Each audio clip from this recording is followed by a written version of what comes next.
चुनाव होने हैं। इससे जुड़ी दो बड़ी खबरें यह है कि एक तरफ कांग्रेस की ओर से टिकट के दावेदारों के लिए इंटरव्यू हो रहा है, वहीं दूसरी तरफ गोपीनाथ मुंडे की बेटी पंकजा मुंडे संघर्ष यात्रा निकालने वाली हैं।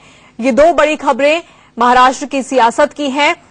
महाराष्ट्र में विधानसभा चुनाव में टिकट के दावेदारों के लिए कांग्रेस इंटरव्यू कर रही है, वहीं चौहान सरकार के खिलाफ गोपीनाथ मुंडे की बेटी पंकजा मुंडे संघर्ष यात्रा निकालने वाली हैं। मनीष लगातार बने हुए हैं। मनीष, ये बताइए, पंकजा को आगे बहुत किया जा रहा है, अब संघर्ष यात्रा वो निकालने वाली है राष्ट्रव्यापी।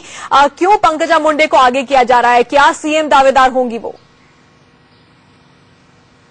देखिए, जहां तक पंकजा को आगे करने की बात है तो ये बीजेपी का अपना प्रायोजित कार्यक्रम है।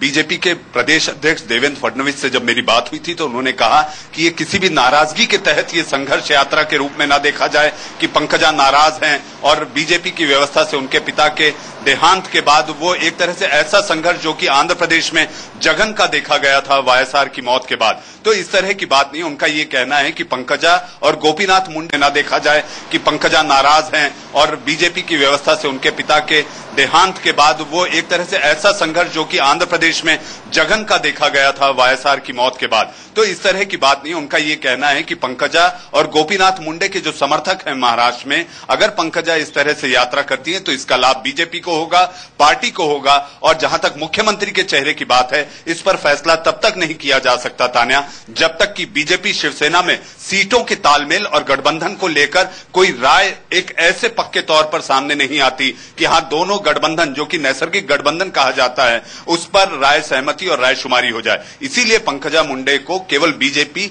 सारे प्रदेश में अपना संघर्ष यात्रा के जरिए पंकजा मुंडे और उनके पिता के जो समर्थक रहे हैं, गोपीनाथ मुंडे एक जन नेता थे, उनके जो समर्थक रहे हैं उनको वापस दोबारा जोड़ने के लिए पंकजा मुंडे की ये बीजेपी द्वारा प्रायोजित यात्रा बताई गई है। बिल्कुल मनीष, धन्यवाद इस तमाम जानकारी के लिए। इसी के साथ रुकना होगा एक छोटे से